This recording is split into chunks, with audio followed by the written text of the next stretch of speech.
வணக்கம் நண்பர்களே. தொழிலும் வெற்றியும் செய்கிறதை எவ்வளவு தெளிவாக நாம் செய்கிறோம் என்பதை இந்த உலகத்தில் ஒருவரிடம் கற்றுக்கொள்ளலாம். நீங்கள் உங்கள் செருப்பை தைக்கும்படியாக ஒரு நண்பரிடம் செல்லுங்கள். அவர் நம்ம கலட்டி செருப்பை நம்ம கொடுக்கும் பொழுது அவர் அதை வாங்கி தன்னுடைய கையில், தன்னுடைய மேலே, இல்லை அந்த அந்த அவர் செய்யக்கூடிய அந்த ஆயுதத்துக்கு மேலே அதை வைத்து தைக்கிறார். பாருங்கள், அவருடைய கவனம் முழுவதும் 100% முழுவதுக்கான கவனமும் அந்த செருப்பு தைக்கிறதுல தான் இருக்கும். அப்போ யாரையும் பேசவே மாட்டார்.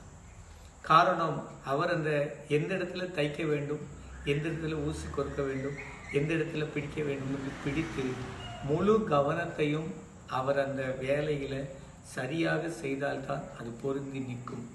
கவனச்சிதறல் என்பது அங்கே ஏற்படாது.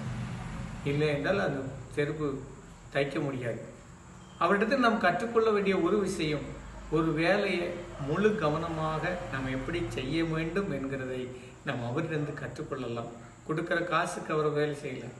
தன்னுடைய முழு உழைப்பையும், முழு திறமையும், முழு சிந்தனையையும் அந்த செருப்பு தைக்கிறதுல அவர் இருக்கிறார், இல்லை ஷூ தைக்கிறதுல இருக்கிறார்.